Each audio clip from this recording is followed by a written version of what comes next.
Well, good morning, everyone. My name is Ashley Klingensmith. I serve as State Director with Americans for Prosperity, Pennsylvania. Look, we launched a campaign months ago, back in May, to help highlight the desperate need for Congress to stop the spending spree. After a year of unprecedented spending from Washington, the idea of adding trillions more to the deficit will only make the effects of inflation worse for the immediate future and in debt generations into the future who have no say over the spending that this president, this Senate leader Chuck Schumer, and this House Speaker Nancy Pelosi are attempting to pass. We have been discussing for months the fact that within the larger reconciliation package, many provisions that warrant standalone debate are being shoved into the bill to avoid that very opportunity for debate in committees. And so, in a recent poll commissioned by Americans for Prosperity and conducted by YouGov, it was found that Americans view the bill as a threat to the economy than a boon to it, and believe tax hikes will be hitting the middle class. 46% think the economy would be weaker. 47% agree the bill means more middle class taxes. And 51% think it's going to increase inflation. Since May, we have been saying that this spending plan has little to do with physical infrastructure, but is instead a partisan bait and switch that spends on politically preferred projects at the expense of hardworking Americans. And because of the disarray Washington found itself in last week, we have the ability to continue this fight. And so I am so thrilled to welcome two gentlemen today to discuss and highlight another harmful provision within this reconciliation package. There is a proposal that will require banks to report to the IRS transactions of $600 or more. In essence, that means banks will be forced to provide the private account information of every American who holds a bank account. So I am joined by two gentlemen, Kurt Couchman and Kevin Shivers today. Are you guys doing well? Doing So good great, to be thank you. with you. Thank you so much, Ashley. Great. Well, thank you guys. I'm going to start with Kurt and then we'll move on to Kevin. Kurt is one of my colleagues at Americans for Prosperity. He serves as Americans for Prosperity's Senior Fellow for Fiscal Policy. And then we have Kevin, who serves as the President and CEO of the Pennsylvania Association of Community Bankers. We're going to start first with Kurt. Kurt develops and supports innovative solutions to help federal and state budget challenges while promoting fiscal outcomes that expand freedom, prosperity, and opportunity. He has previously held positions with the Committee for a Responsible Federal Budget, Defense Priorities, and several members of the U.S. House and the Cato Institute. He is an author of numerous legislative proposals, including two bipartisan balanced budget amendments. He's a Pennsylvania native, and he and his family now reside in Northern Virginia. So, Kurt, welcome. First, can you chat about what could reporting this information to the IRS actually do to Americans' privacy? Absolutely. And first of all, thank you, Ashley, for having me. I'm really excited to be here. So let's back up and talk a little bit about what exactly is being proposed. So the Biden administration proposed requiring all financial institutions to report account holder information to the IRS. It was part of the president's $6 trillion budget proposal for fiscal year 2022, which we just started last week. It's worth noting that the budget came almost 4 months later than the law says it's supposed to. So this particular line item is described as introduce comprehensive financial account information reporting. The Office of Management and Budget projects that it would increase the revenue that's collected from the American people by $463 billion over the next decade.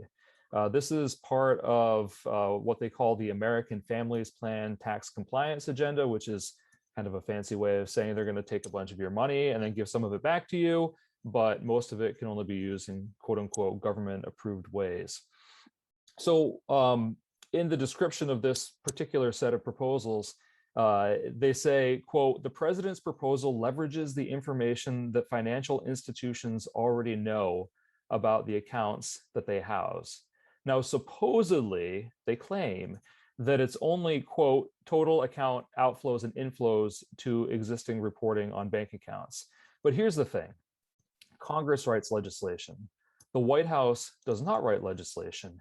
And when Congress writes legislation for complicated financial matters, which they did in Dodd-Frank, supposedly, they they provide huge discretion for the executive branch to do whatever they think they need to accomplish whatever the vague goal is that's set by Congress. So if we were to go back and look at Dodd-Frank or the Affordable Care Act, Obamacare, you would see any number of instances where the secretary gets to just, make it up as they go along. And in the service of this overall account reporting, it's easy to imagine them being like, well, it doesn't really make a lot of sense unless we have transaction by transaction information. And here's the thing, and this has like really creepy parallels to the National Security Administration's domestic surveillance program. Defenders of that would always talk about how, oh, it's just metadata about your communications, like who you emailed or called and how long and when it happened. But like when you put all that stuff together, they can paint a really clear picture about what your life is like. And the same is true with financial transactions. Like if I've got some money going to Walmart, they don't need to know that I exactly what I bought, but they know, hey, I'm a Walmart shopper. And I spent some money here and on this thing at this time, and they can just piece it all together in a way that just really erodes your privacy. And there's been a lot of pushback against this within the civil liberties community with respect to the NSA. It would be shocking if the NSA's program got reined in at the same time that the IRS is given full spectrum visibility into all Americans' financial information. So that's kind of what we're dealing with here. And let's also note that the NSA can't do a whole lot to Americans in America. They have to hand it off to the FBI if there's a criminal issue that's being alleged. The IRS can directly do miserable things to people. And you have to interface with them every single year when you file your taxes. So this is a whole different level of interference with your life based on stripping away privacy protections. So, Kurt, thank you for that. Any international risks or kind of other factors folks should be aware of? Oh, absolutely. So the U.S. has for a long time, for decades, it's been a safe haven for persecuted people around the world. People have put their assets here to keep them safe from gangster governments. I mean, we have a relatively decent government as governments go. Many of the people around the world don't have things as good as we do here. But in the recent years and decades, other countries have started to get their act together to various degrees. So we're no longer the only potential safe haven. So people might want to spread their assets around a little bit more. The EU, Russia, and China have all been developing new payment systems to get around the US dominated. We don't totally own it, but we dominate the SWIFT system for processing payments. And in China, there are Chinese companies, and they're all pretty much at least government influenced, if not government directed or outright controlled. So like WeChat, which is basically their version of Facebook, and Alibaba, which is their version of Amazon, they have these things called digital wallets. So it's as if you could just have money go into these things, and you can buy directly from them and not interface with a bank. And there's a lot of issues with that, but they've grown enormously, even much faster than the Chinese Communist Party has expected. So these provide an awful lot of information to the Chinese government about the transactions that are flowing through there, what people specifically are purchasing. So this takes what we're talking about with this IRS thing even a step further and gives that to our main geopolitical competitor. So that's a concern. And related to all this, look, the US dollar is starting to slip as the world's main reserve currency. The IMF just came out with new information on Thursday of last week, showing that over the last year, China's proportion of currencies used for trading has increased by 1/3 in 1 year. Now it's from a low base, but they have been making a bunch of reforms to the financial sector. And it's possible that if the US makes the US financial sector less attractive for people based on privacy, based on compliance burden, all that sort of thing, then at the margin, some of those people around the world, and maybe even some Americans, will start to shift their financial transaction activity into Chinese financial institutions. Probably not all of them, but enough that it would give the Chinese a lot of information that isn't necessarily something we would want them to have. And it could also start to erode some of the soft power that we've spent generations building up around the world. Hush, Kurt. A lot of information that is cause for alarm. Thank you for kind of the sobering reality check of what this is going to do. I am elated to welcome my friend Kevin Shivers. He serves as president and CEO of the Pennsylvania Association of Community Bankers. He is a certified association executive who brings extensive experience as in association management, public policy, and advocacy. He leads PACB's efforts to deliver programs, services, and advocacy that keep community banks independent, competitive, profitable, and strong. He served as executive director of the PA Medical Society's Special Society Management Services and as the first state director of the PA chapter of the National Federation of Independent Business. He was appointed by former Governor Tom Corbett in 2010 to the governor's economic development transition team. He was appointed by Governor Ed Rendell to serve on the Workers' Compensation Advisory Council at the State Department of Labor and Industry, and he has served as a member of the governing board of the Pennsylvania Compensation Rating Bureau and was a founding member of the PA Coalition for Civil Justice Reform. A true subject matter expert. We are grateful to have you, and we want Kevin to discuss the impacts on financial institutions and customers. Kevin, thank you so much for joining us and lending us some of your expertise and insight here. What in the world does the reporting requirements mean for community banks? How is this going to impact your members? Sure, thank you, and really appreciate the opportunity to talk with you and the members in your network. I first want to credit the Americans for Prosperity network and the thoughtful and comprehensive research and communication that you have done as we've evaluated the American Families Plan, and I have regularly watched and learned and read your analysis, and it has been very good. This plan, for community banks is awful, but it's even more frightening for regular Americans. This is probably the most extraordinary overreach of government power into the daily lives of every American. We're talking about surveilling every American who has a bank account or an account with a credit union, which is truly an extraordinary overreach. We're not talking about surveilling bank accounts of money launderers or sex traffickers or drug dealers. We're talking about having the keys to the bank accounts of every American who holds a deposit with a financial institution.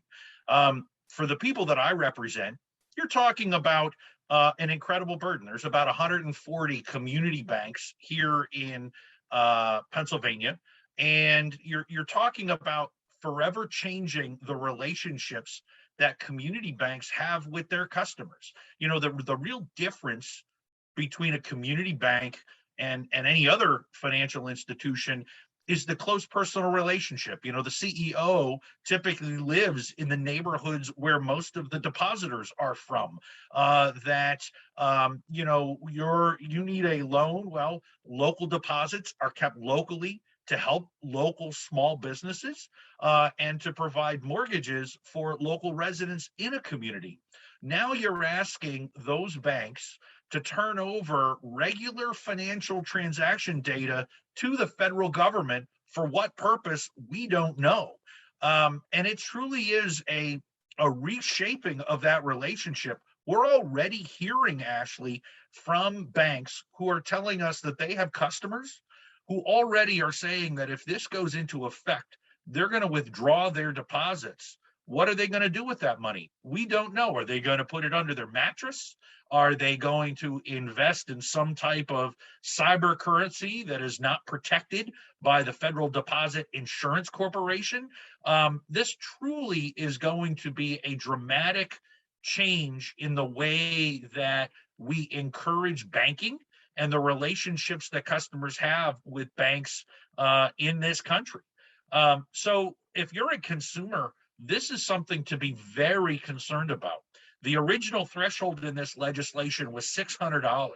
So cumulatively, if you have any transactions in or out of your bank account totaling $600 or more, then the IRS would be or the bank would be required to report that information to the IRS for use of their own purpose.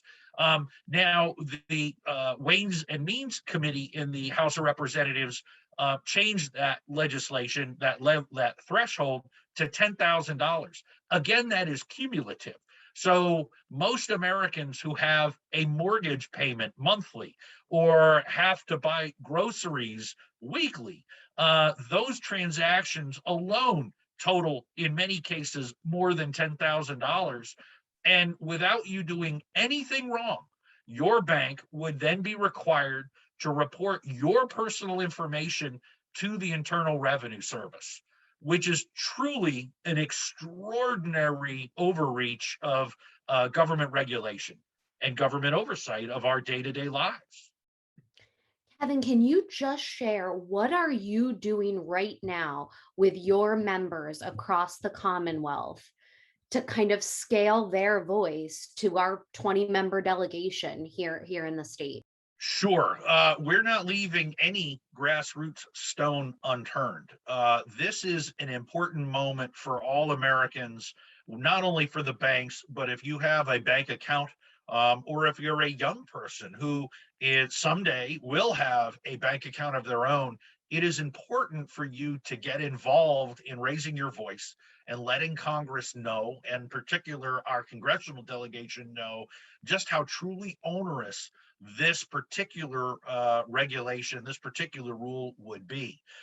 We are partnering with our national ally, the Independent Community Bankers of America, who have set up a consumer site for depositors and businesses to be able to communicate with members of Congress about the onerous nature of this provision, to allow them to make clear to their members of Congress their opposition to this proposal.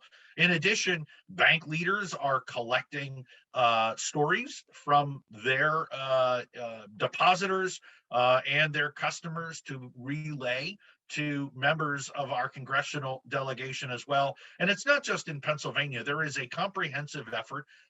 Over 600,000 communications have been transmitted to Washington just through our page, through the ICBA website, expressing concerns. But this is a signature piece, as Kurt had mentioned earlier. We're talking about $460+ billion in revenue that's expected from this proposal. And so to balance or to offset in reconciliation $3.5 trillion in spending, new spending that's proposed, this overreach into our bank accounts truly is a pillar of that plan. This $3.5 trillion proposal cannot make it through Congress in reconciliation if this surveillance piece is not included. That is how significant this proposal is. And what I would dare say is it goes to show that when bureaucrats in Washington so flippantly decided to add this surveillance, because again, it balances the books, I think it was a fundamental misperception that this would not be a concern of regular Americans, and particularly, Ashley, because of the cyber threat. The Internal Revenue Service annually is subject to over a billion, I think it's like 1.4 billion cyber attacks every year. And so the bad guys need to be right just once to collect our information. And we've already seen this last year where we've had tax returns that have been leaked to various websites. In addition, the Internal Revenue Service has a track record of scrutinizing taxpayers for their political beliefs. It's no, we wonder why why this agency would collect this type of information. But more importantly, we have real concerns that the IRS won't be able to keep this information safe. And that's a real concern for every community bank, for their depositors and their customers. Gosh, gentlemen, thank you so much for sharing, your insights. I think, at Americans for Prosperity, we have been talking about the threat, to our pocketbooks when it comes to this reconciliation proposal. But my goodness, the threat to privacy is astounding. It is overwhelming, and it frankly has to be defeated. We have said for a long time that transparency is for government, privacy is for individuals, and this is a real corporal threat. We have long provided a kind of vision for what a better state looks like in America. And that includes, regulatory reform and making sure that certain elements of the Tax Cuts and Jobs Act remain in place so we can keep more of what we earn. But right now, there is a real threat in this reconciliation bill, and we all have to be rowing in the same direction to defeat it. And so, like Kevin said, and we have dropped in the chat, please sign the Independent Community Bankers of America letter. It takes under 30 seconds. It will go directly to the inbox of your members of Congress. We have also dropped into the chat our letter that is straight from our action portal, americansforprosperity.ivolunteers.com, that reads, contact your lawmakers, end Washington waste, and stop the spending spree. Now is the time. The runway just got a bit longer after last week's failure to get these proposals across the finish line. And so now is the time to put your foot on the accelerator, folks, and get into the conversation. And certainly make sure your member of Congress knows your ardent desire is for them to be a no vote on this transformative bill. We can do it with your help. I continue to say, recall that Speaker Pelosi wanted all of this done by Independence Day. And here we are in October, and it still is not done. And that delay is because of your activism and your willingness to scale your voice. And so we are so grateful, guys. I want to give you each just a 60-second moment to wrap us up. But Kurt, I'll pitch it to you first. But thank you, everyone. And once more, please take advantage of both opportunities for action that are right in the chat below. But Kurt, I'm going to pitch it to you first. Sure. Thank you, Ashley. It's been such a pleasure being here with you and with Kevin to talk about this really important issue. One thing that everyone should be aware of is that we haven't seen language yet, and that's really dangerous because it means that Democrats could get together and work it out and then just airdrop it in the Senate, into legislation in the Senate, and just like ram it through the process. So we've got to be well organized ahead of time. This message has to get out about how truly transformational in a terrible direction this proposal would be. So again, thanks for having me, and look forward to staying involved with the fight. Hey, thank you so much. Kevin, you get the final word. Absolutely. Ashley, again, thank you for this opportunity and really appreciate the chance to be able to talk in more detail about this proposal with your network. Grateful for that opportunity. Folks can visit our website to learn more about this and other issues that community banks are fighting for every day by visiting www.pacb.org. As well, we provided the links in the chat earlier to visit the ICBA's website and their action page to communicate with their lawmakers. And if you need that again, it's www.icba.org, which is their website if you just need to find it directly through that website. But really do appreciate, again, the work of Americans for Prosperity to keep us apprised of the important issues included in this America's Families Plan. Absolutely. Thank you, everyone, so very much for being engaged and involved. We all know that the price of freedom is eternal vigilance. And what we are trying to do here is just make certain that you are apprised of everything that Congress is throwing in to this boondoggle of a bill. This is a real threat. And so we pray that you take just 2 minutes out of your day right now to sign both of those letters. Gentlemen, thank you so much. And prayerfully, we come back with the great news that this harmful provision has been stripped from the bill sooner than later. But we are grateful for all of you and hope that you have a fantastic week. Thanks so much.